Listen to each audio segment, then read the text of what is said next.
Example in petroleum industry, in a refinery, crude oil is separated by fractional distillation in a tall column where different hydrocarbons are collected at different heights based on their boiling range. Distillation column एक toll column होता है जिसमें उसके यानी कि hydrocarbons को अलग अलग जगह पे या अलग अलग हाइट पे उनके डिफरेंट बॉइलिंग पॉइंट्स के आधार पे क्या किया जाता है, सेपरेट किया जाता है। पहला है atmospheric distillation. Atmospheric distillation is the primary separation process in petroleum refining where crude oil is separated into different fractions at atmospheric pressure. Atmospheric distillation किस बेस पे होता है? एटमॉस्फेरिक प्रेशर के बेस पे होता है। कितना? लगभग 1 ATM based on their boiling points. ठीक है, समझ में आ गई डेफिनेशन?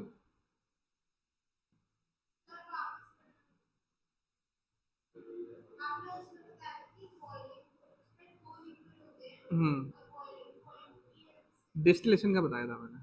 हाँ, इसमें हम कह रहे हैं, उसमें शायद एटमॉस्फेरिक डिस्टिलेशन भी था, जो 4 डिस्टिलेशन पढ़े थे ना हमने। इसमें जो है क्रूड ऑयल की रिफाइनिंग कर रहे हैं। क्रूड ऑयल क्या होता है? क्रूड ऑयल क्या होता है? Crude oil mixture of hydrocarbon. क्या होता है crude oil? Mixture of hydrocarbon, जिसमें बहुत सारे हाइड्रोकार्बन होते हैं। तो वो हाइड्रोकार्बन को किसके बेस पे सेपरेट आउट करना है? उनके बॉइलिंग पॉइंट्स के आधार पे। डिस्टिलेशन का मतलब ये नहीं है कि 2 ही मिक्सचर होंगे, 2 या 2 से अधिक लिक्विड मिक्सचर को सेपरेट आउट करना उनके बॉइलिंग पॉइंट के आधार पे वो डिस्टिलेशन कहलाता है। ठीक है, यहाँ 2 से ज्यादा लिक्विड है ना। प्रोसेस स्टेप बाय स्टेप हम समझेंगे। पहले क्या करेंगे? Pre heating. Crude oil is heated in furnace up to 350 to 400 degree centigrade. Pre heating का मतलब, इसको प्री हीट करना मतलब पहले उसको गर्म करेंगे। कहां से करेंगे? फर्नेस। फर्नेस मतलब भट्टी। ठीक है, फर्नेस मतलब भट्टी। टेम्परेचर रेंज क्या है? 350 से 400 डिग्री। फ्लैश जोन एंट्री, उसमें फ्लैश जोन होगा। ठीक है, फ्लैश जोन एंट्री मतलब, फ्लैश मतलब क्या होता है?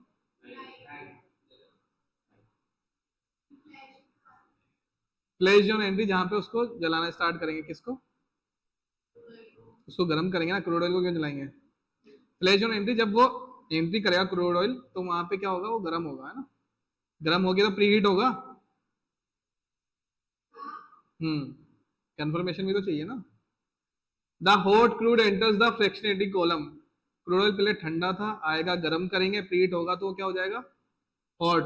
Hot crude enter the fractionating column. कहाँ एंटर करेगा वो? फ्रैक्शनेटिंग कॉलम में। वेपर लिक्विड सेपरेशन, किस में कन्वर्ट हो जाएगा? वेपर में और लिक्विड में। Component separate according to the their boiling points. जो भी उसमें मिक्सचर के कंपोनेंट है वो किसके बेस पे अलग अलग हो जाएंगे? उसके बॉइलिंग पॉइंट के बेस पे। लाइट फ्रैक्शन राइजर, जो लाइट फ्रैक्शनेटिंग होंगे वो ऊपर उठ जाएंगे, और हेवी फ्रैक्शन क्या होंगे? वो बॉटम में चले जाएंगे। ठीक है। प्रोडक्ट विड्रॉल, जो भी प्रोडक्ट चाहिए वो निकाल लेंगे। Different products are collected at different trays. अलग अलग प्रोडक्ट अलग अलग ट्रे पे निकाल लेंगे।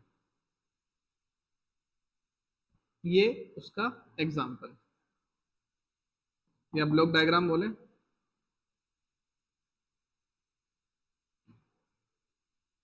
एटमॉस्फेरिक डिस्टिलेशन हो रहा है, ये फायर्ड हीटर है जो फर्नेस बोला। इसमें 350 से 370 डिग्री टेम्परेचर ले गए। इसमें क्रूड ऑयल आया, पहले गर्म हुआ, गर्म होके कहा किस में गया? डिस्टिलेशन टावर में। इस डिस्टिलेशन टावर का प्रेशर कितना है? 1 एटीएम। एटमॉस्फेरिक प्रेशर पे ही है ना। ठीक है। जैसे ही इसमें जाएगा, अलग अलग ट्रे लगी हुई है, उस अलग अलग ट्रे पे क्या हुआ? देखो, यहां पे गया तो यहां पे क्या हुआ? 2 भागों में बढ़ गया था, राइज अप और हैवी लिक्विड। और लाइट में ना, लाइट फ्रैक्शनेटिंग और हैवी फ्रैक्शन। तो लाइट फ्रैक्शन क्या होगा? वेपर फॉर्म में ऊपर जाएगा। अब वेपर फॉर्म में ऊपर जाएगा तो यहाँ कई तरह की ट्रे लगी होती है, उन ट्रे से टकराते हुए जाएगा। अब जैसे मान लो यहाँ पे कोई वेपर गया, वो 350 या 330 डिग्री पे अलग हो गया, यहाँ से अलग होके गया, एक्सचेंजर में डाला, ठंडा किया, तो ठंडा करने पे आगे जाके वो लाइट गैस ऑयल अलग निकल गया, उसका बॉटम प्रोडक्ट अलग निकल गया। ऐसे वो और ऊपर गया, और ऊपर गया साहब, 260 डिग्री पे यहाँ पे टकराया। अब ये लाइट गैस ऑयल तो निकल गया उसमें से, उसमें किसकी वेपर बची? केरोसिन की। केरोसिन को तुमने यहाँ से अलग कर लिया, उसको फिर एक्सचेंजर में भेजा, ठंडा किया, यहाँ से केरोसिन निकाल लिया और बॉटम प्रोडक्ट इसमें डाल दिया। एक्सचेंजर में दो फ्लूइड होते हैं, हॉट और कोल्ड, तो ये यहाँ से फ्लूइड आता जा रहा है दूसरे में, शेल साइड में। ऐसे ही फिर ऊपर गया, अब यहाँ 175 डिग्री की जो वेपर थी वो यहाँ तुमने क्या करी? ठंडी करी, हेवी नेफ्था के फॉर्म में कन्वर्ट हो गई, आगे जाके निकाल ली और बॉटम प्रोडक्ट यहाँ निकाल लिया। ठीक है, यानी तुम प्योर प्रोडक्ट तो निकालते जा रहे हो। ऐसे ही सबसे ऊपर क्या निकली? पेट्रोलियम गैस निकली, उसको यहाँ डाला, ठंडा करके निकाल लिया, और जो गैस में कन्वर्ट नहीं हुआ उसको तुमने आगे ठंडा करके वापस डाल लिया। अब तुम इसमें एक चीज नोट करोगे कि जो चीज तुम निकालते जा रहे हो यहाँ पे वो तो प्योर प्रोडक्ट है, जो ठंडा नहीं हो पा रहा है, कन्वर्ट नहीं हो पा रहा है, तुमने क्या किया? उसको वापस रिसाइकल कर दिया प्री हीटर में। ये प्रोसेस कंटिन्यूस चलती रहती है। ठीक है, समझ में आ गया यहाँ तक? ये एटमॉस्फेरिक रेजिड्यू निकल गया। अब देखो, हेवी गैस ऑयल निकल गया, लाइट गैस ऑयल निकल गया, केरोसिन निकल गया, नेफ्था निकल गया और गैस निकल गई। 4-5 प्रोडक्ट निकल गए। ये क्या है?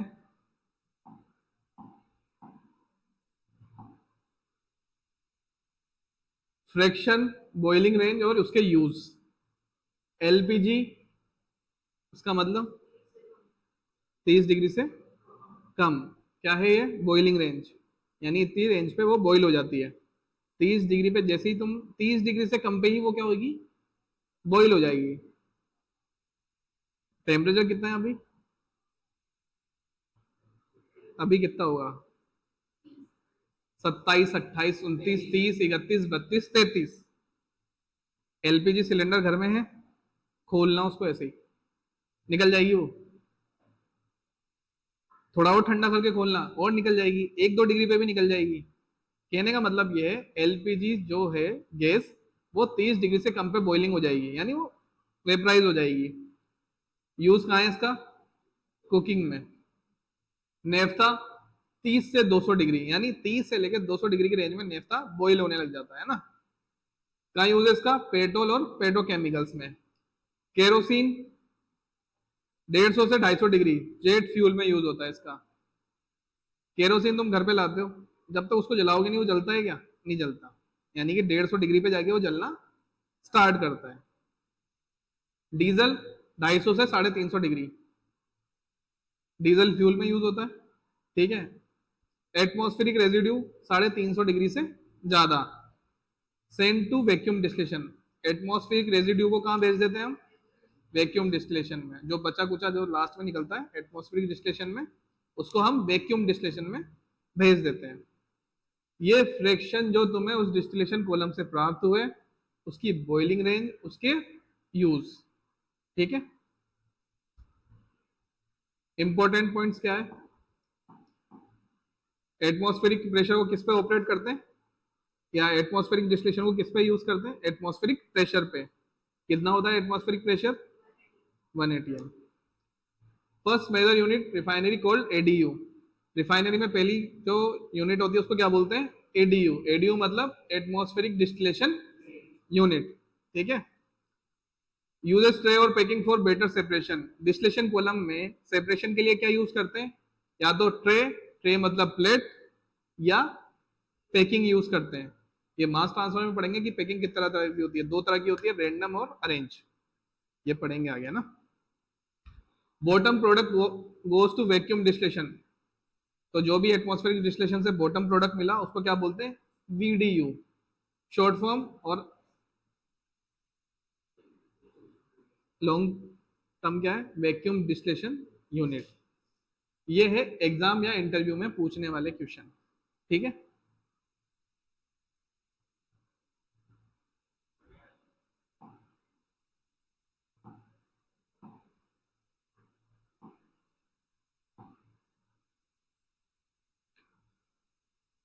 लास्ट स्लाइड है और लास्ट है तुम्हारा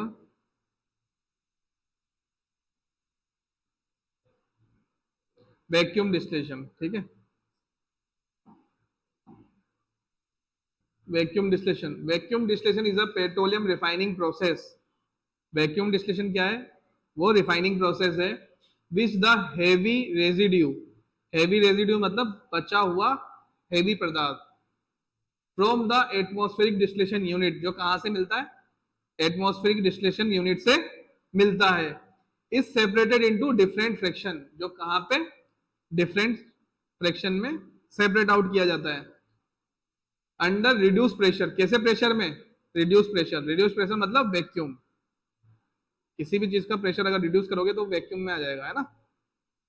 टू अवॉइड थर्मल क्रैकिंग, किसको अवॉइड करने के लिए? Thermal cracking. किसी भी चीज का अगर प्रेशर कम करते हैं तो उसका टेम्परेचर भी होता है। किसी भी चीज का अगर प्रेशर कम करेंगे तो उसका टेम्परेचर कम होगा, ज्यादा होगा? प्रेशर कम किया तो टेम्परेचर कम होगा, ज्यादा होगा? उसकी बॉइलिंग ज्यादा टेम्परेचर पे हो जाएगी या कम पे हो जाएगी?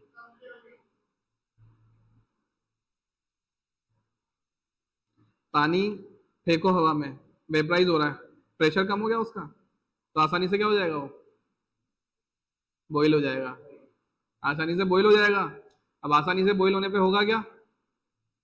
हो सकता है वो दो भागों में बढ़ जाए। ये प्रोसेस होता है क्रेकिंग और रिफॉर्मिंग, वो जब आगे पढ़ेंगे। क्रेकिंग का मतलब होता है टुकड़ों में कन्वर्ट हो जाना, क्रेक हो जाना, है ना। तो कभी कभी क्या होता है, मेथेन को अगर हम रिफॉर्म कर रहे हैं या किसी भी चीज को हम रिफॉर्म कर रहे हैं, पता लगा वो रिफॉर्मिंग होने की जगह क्रेकिंग हो गई। क्रेकिंग में क्या होगा? मेथेन कार्बन और हाइड्रोजन में कन्वर्ट हो जाएगा। तो कार्बन और हाइड्रोजन में कन्वर्ट होने से होता क्या है? कार्बन क्या है? डिपॉजिट फॉर्म में काम करता है। वो किसी भी चीज पर डिपॉजिट हो गया तो उसको खराब कर देता है। तो रिफॉर्मिंग अलग चीज होती है, क्रैकिंग अलग चीज होती है, वो आगे पढ़ेंगे। लेकिन ये कह रहा है कि थर्मल क्रैकिंग अवॉइड करने के लिए क्या करते हैं? उसको वैक्यूम में यूज करते हैं ना। प्रिंसिपल क्या है इसका? वेहन प्रेशर डिक्रीज, जब प्रेशर डिक्रीज होगा the boiling point of liquid decrease, तो बॉइलिंग पॉइंट ऑफ लिक्विड क्या होगा? डिक्रीज होगा। Therefore heavy hydrocarbon can be vaporised at lower temperature, तो हेवी हाइड्रोकार्बन क्या होंगे? लोअर टेम्परेचर पे वेपराइज हो जाएंगे। अंडर वैक्यूम कंडीशन, किसकी कंडीशन में? वैक्यूम कंडीशन में। प्रेशर डिक्रीज होने पे क्या हो रहा है? बॉइलिंग पॉइंट ऑफ लिक्विड क्या हो रहा है? मतलब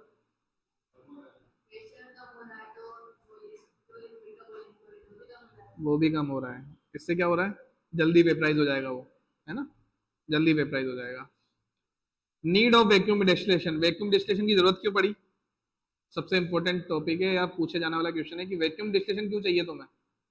भाई जब मैं एटमॉस्फेरिक डिस्टिलेशन कर लिया तो वैक्यूम क्यों करना है? पहला पॉइंट है heavy fraction have very high boiling point. जो हैवी फ्रैक्शंस होते हैं उनके बॉइलिंग पॉइंट क्या होते हैं? ज्यादा।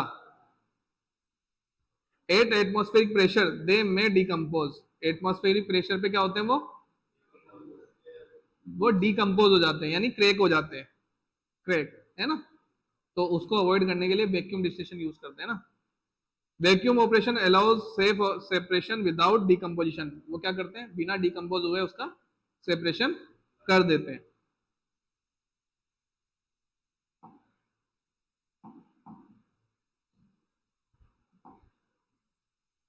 डायग्राम देख लो एक बार, डायग्राम दिख रहा है?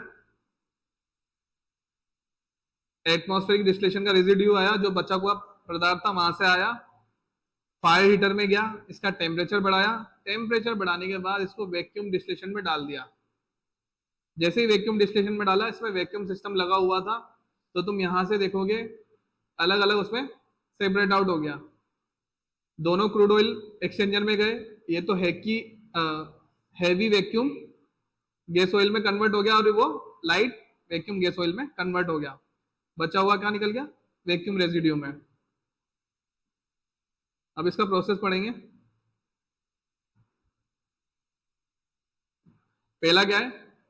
Feed atmospheric residue from ADU. Feed करेंगे क्या? एडीयू को। कहां से मिला ये? एटमॉस्फेरिक डिस्टिलेशन यूनिट से। फिर उसको हमने हीट किया फर्नेस में, कहां से? 380 से 420 डिग्री। वहां पे कितना कर रहे थे?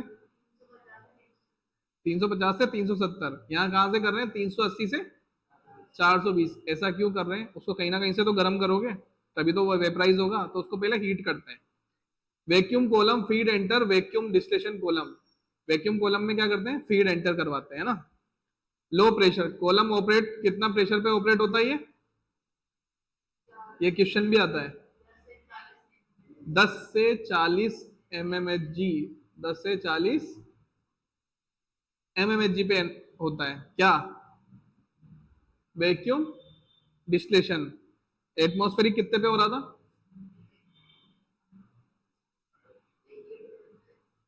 1 atm पे। ये क्वेश्चन पूछा जाता है। एटमॉस्फेरिक डिस्टिलेशन कितने पे ऑपरेट होता है और वैक्यूम कितने पे ऑपरेट होता है? अंदर पता लग गया। Separation vapour rise and condense at different rates. Same वही प्रोसीजर है, बस क्या डिफरेंट है? टेम्परेचर और प्रेशर और कंडीशन। वहां एटमॉस्फेरिक कंडीशन थी, या वैक्यूम कंडीशन है। ठीक है। Product different heavy fraction are collected. इसमें क्या बोलते हैं? हेवी गैसोलीन और लाइट गैसोलीन। ये इसके प्रोडक्ट है। वो समझ में आ गया पीछे प्रोसेस? क्या चेंज है? सिर्फ उसमें वैक्यूम ले रहे हैं हम, है ना, और प्रेशर अलग है, 10 से 40 mmHg। इसका मेन प्रोडक्ट क्या है? दो तरह के फ्रैक्शन में चेंज होता है वैसे तो, लेकिन तीसरा क्या है? Vacuum residue.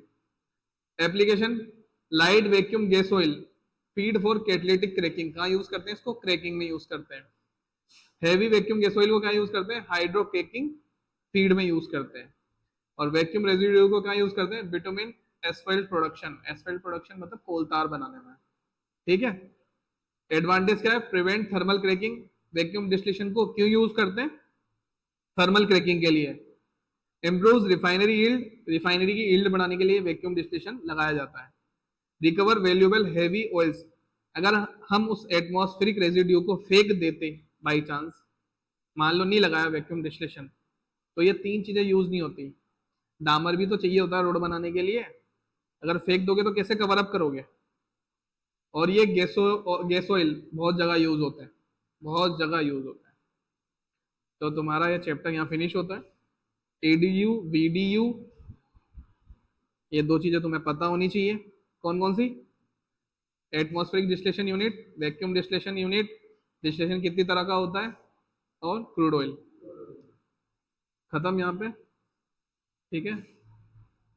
अब आराम से पढ़ना ये चारों टॉपिक। ये तुमने पढ़ लिया, तुम्हारे आगे के second third fourth chapter easy way में हो जाएंगे। जैसे रिफॉर्मिंग तुम्हें समझ में आ जाएगी, क्रैकिंग समझ में आ जाएगी। आज घर जाके पढ़ना,